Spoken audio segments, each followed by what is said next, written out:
Coming up on Tech Tonight, the women's basketball coach gets fired. And a Roanoke peeping Tom has been sentenced to half a year in prison. Find out the details next.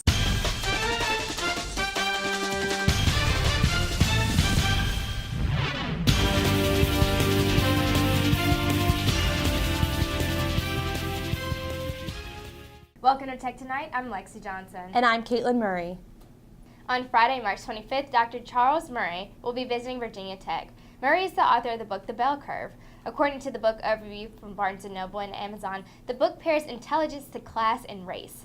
Since the announcement of Murray's arrival to Virginia Tech, many students and faculty members have been concerned. Murray's search and findings are very controversial and leave many worried about what his presence on campus will do to our student body. For our university to pride itself on inclusion and diversity, this could be a major setback and generate a lot of negative attention. The chair on Coalition for Justice, Margaret Breslow, said, quote, "This just threw everyone off. This is a counter to all the initiatives to the university and community to be a welcoming and more inclusive community," end quote. After receiving many letters of concern, President Sands responded, quote, "This will not be the last time the university invites someone whose views will be regarded as offensive or even fraudulent," end quote. In efforts to speak out on this event, there will be a teach-in on March 23rd and a protest on Friday, March 25th. 2 children are dead and 6 are injured after a devastating house fire in Roanoke County. In the early morning hours of Saturday, March 19th, a fire started at the home of Tom and Lindsay McKinnon in the 7600 block of Mount Chestnut Road. McKinnon's 2 sons, Patrick, 10, and Logan, 5, were the 2 children killed in the fire. Among the injured are the McKinnons and their family friends, Zach and Christy Montoya, along with their 2 daughters. Roanoke County Fire and Rescue took all of the survivors to the Roanoke Memorial Hospital for evaluation.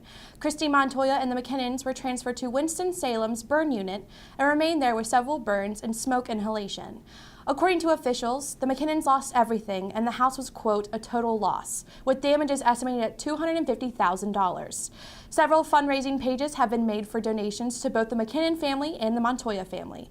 The cause of the fire is still being investigated at this time. Virginia Tech's brewery class has been starting combos all over campus. We'll get a sneak peek of a day in a brewery class. Ashley Willis has more on the story.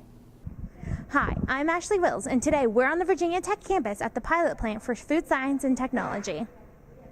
Virginia Tech students in the Food Science and Technology Department are able to take a unique hands-on approach to the Applied Malting and Brewing Science course.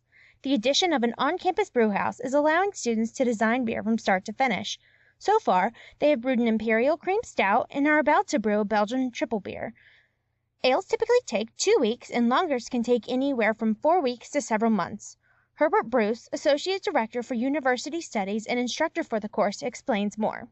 It is not a class about drinking beer, okay? It is about the hard chemistry, the engineering that goes behind making beer.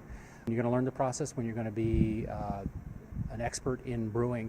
You got to know what's going on in the background. You got to know what the yeast are doing. You got to know what the malts, what's going on during malting and during mashing and things like that. So, they got a lot to learn. Here, we do tastings to make sure that we have the right flavor profile. We talk about all flavors, things like that.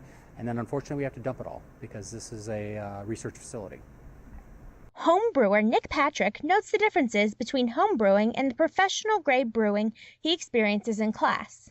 With homebrew, it doesn't really matter if you mess up here, mess up there. The end product, you're going to get a beer that's unique to you. If you're on a system here and you mess up a little here, mess up a little there, all of a sudden you have a big problem down the road and the beer might not even be good. Student Amy Nelson explains how she is able to use the knowledge gained from the class in other areas of study. It's so much additional information that you can take away within other courses. To be a doctor, you can apply the same knowledge for pharmaceuticals and all kinds of medicines because you apply the same amount of science. It's just how it's structured a different way.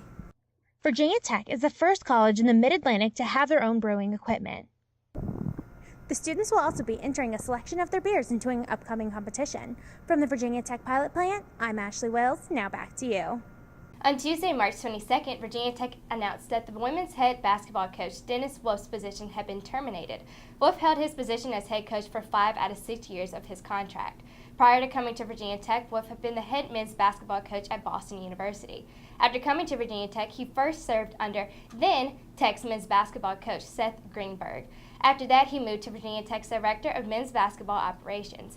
Shortly after that, he was hired as the head coach for the women's basketball team. However, Wolf did not have any previous experience coaching women's basketball, which left many questioning former athletic director Jim Weaver's decision. Whit Badcock, the current athletic director, did not hesitate in his decision to let Wolf go. This is the second time in just 2 years that he has terminated positions in the Virginia Tech basketball program. While the position is currently open, Babcock seems to be leaning towards James Madison's women's basketball coach, Kenny Brooks, to fill the position for the upcoming seasons. Other potential prospects are Jonathan Tipsis, the coach for George Washington, and Princeton coach Courtney Bagart. Let's take a moment for our weekend forecast with Chapin Kofod.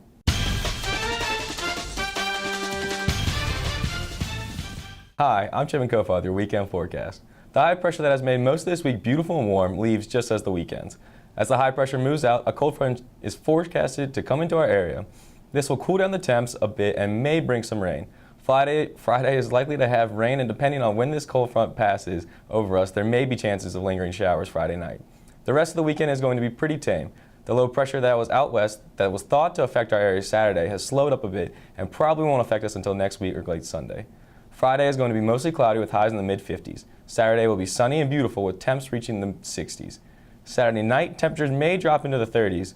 Sunday, we are expecting to be sunny with temperatures being in the 50s and 60s for most of the day. Sunday and early next week are likely to be a wet one. As the tournament starts to get even more serious, make sure to go outside and get some fresh air in between games. Saturday looks to be the most ideal to have your Easter celebrations outdoor.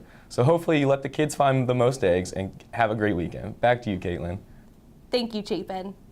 A Roanoke County man will serve 6 months behind bars after a series of peeping Tom convictions. 63-year-old Reginald Clark Stoltz pled guilty to a misdemeanor count of peeping on Friday, March 18th in Roanoke County Circuit Court.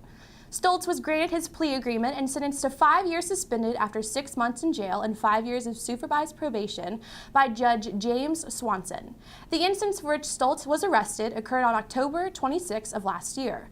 Stoltz was spotted peeping through a window at the Boxley Hill Clinic by a female patient who was getting dressed following an examination at the doctor's office. This is Stoltz's third peeping charge, as he has also been convicted for 2 other peeping incidents, one in 2009 and the other in 2011. Stay tuned for your entertainment news.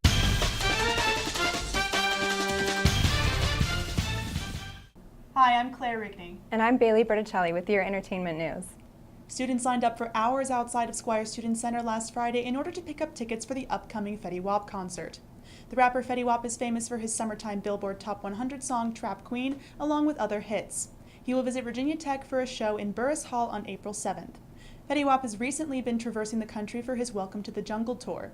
The event is sponsored by the Black Student Alliance, the Virginia Tech Union, and the class of 2016.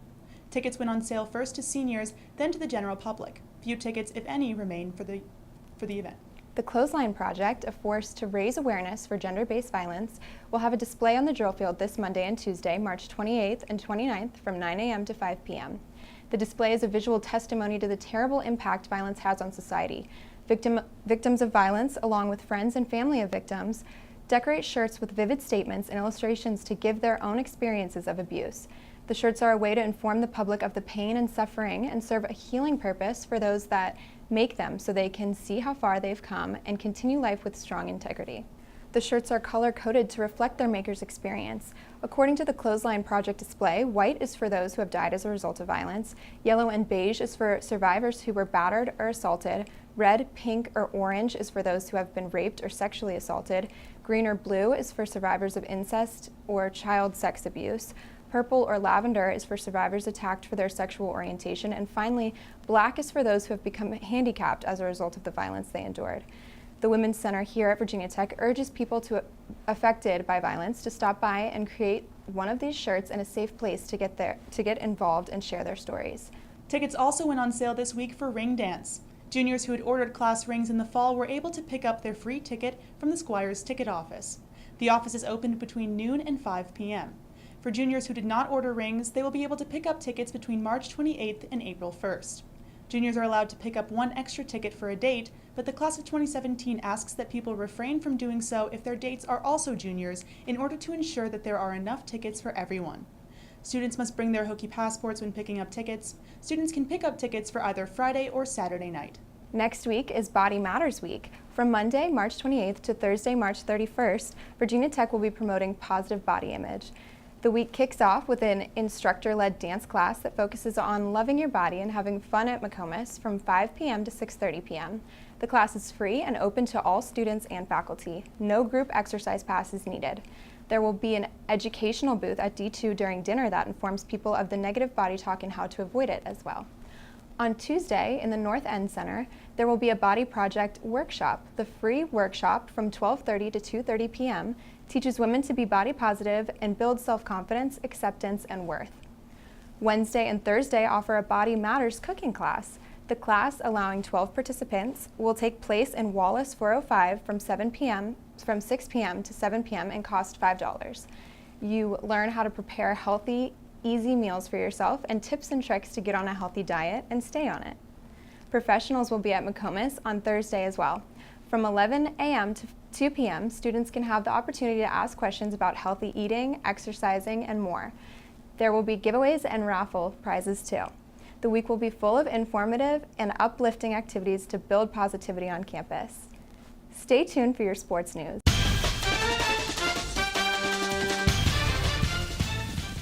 Hi, I'm Brianna McGowan. And I'm Michelle Polanco with your sports news. With new head coach Justin Fuente leading the pack, Hokie football took to the field this past Tuesday in their opening spring practice. After grueling workouts during the postseason, the team is ready to get back on the field to prepare for next season. In a press conference, Fuente said, "It's all about individual player development and team development." Although 15 players will be returning starters, Fuente's goal is to find the most suitable positions for each player. He hopes that this will guarantee the most success for the upcoming season. Player identity is a key factor in Fuente's plan for the team. The team has been very dedicated in the off-season, waking up at 5:30 in the morning for team workouts. There will be 15 spring practices for the Hokies, which will end on April 23rd with the annual spring game that students anxiously await throughout the spring semester. The game will kick off at 2:30 p.m. Speaking of the anticipated upcoming football season tickets are now on sale. Season tickets are $93 for students and $350 for the general public. Tickets will be available until May 11th and can be purchased online at Hokiesports.com or by calling the athletics office. Don't miss out on the chance to guarantee yourself a seat at every home game next fall. The Virginia Tech women's golf team opens its 4th event of the spring on Monday when they take on the field at the Briars Creek Invitational. Tech will hit the links starting 8:45 a.m. with Amanda Hollinsworth opening the day for the Hokies, who will be paired with Maryland and Boston College. The Hokies are led by Hollinsworth, who earned her first collegiate top 10 finish last weekend at the 3 p.m. Augustus Invitational. Hollinsworth was the team's low man in 2 of 3 rounds, shooting under par in the first and second before finishing with a 3 over final round to land in a tie for 7th place. The redshirt freshman led the field on par 5 holes, averaging 4.25 strokes per hole, and recorded one of the just 7 eagles on the weekend. To follow the women's golf team, you can go on Hokiesports.com. Women's basketball took a tumble this past Sunday during the second round of the 2016 WNIT. The Hokies traveled to Convocation Center in Athens to take on Ohio State. Ohio won the game with a score of 64-57. Head coach Dennis Wolf admits that the team got off to a slow start, which made it difficult for the team to make a comeback. Even with the slow start, Virginia Tech just narrowly lost to Ohio. Wolf says that he is proud of the fighting effort his team displayed to get back in the game during the 3rd and 4th quarters. At the end of the 1st quarter, the Hokies trailed Ohio 16-4. As the Hokies fought to bridge the gap in the score, Ohio was quick to add more points to the scoreboard. It was anyone's game at the end of the 2nd quarter, with Ohio only leading by 4 with the score at 42-38. With less than 2 minutes remaining in the game, the score was 59-50 Ohio. With back-to-back 3-pointers by Cook, it was clear that the Hokies were not giving up. However, the team was not able to pull out a win against Ohio, ending the season with an 18-14 record, the best since 2006. 2006 was also the last time the Hokies competed in the postseason, so that is something that the team should be proud of. At Madison Square Garden, the Hokies finished in 4th place at the 2016 NCAA Championship, earning a spot for the team trophy platform for the first time in program history on Sunday. The 6 All-Americans in this year's squad is the new program record for most in a single season. Redshirt senior Nick Brusqueta became the second 3-time All-American in Tech history and finished 3rd in his final trip to nationals. Of the 8 wrestlers that made the trip to Madison Square Garden this week, 7 will return, with 5 of the All-Americans staying on next year's roster. The Hokies' 4th place finish is the best finish of an ACC team in the conference's history. Follow the Hokies on Twitter at VT_wrestling for more updates on the team. So are you going to buy a season ticket? I think so. I had them this year, and although they're $93, I think it'll come in handy because I really want to go to all these new games, especially because we have a new coach now. Yeah, the UVA game is going to be home now, so. I know, that'll be very exciting. I've always wanted to go to a UVA Tech game, so I'm so excited for that. Yeah, and it's a really good deal for like all the home games. It definitely is, so everyone should get excited for that. That's all for Tech Tonight. I'm Brianna McGowan. And I'm Michelle Polanca. Stay tuned for next week.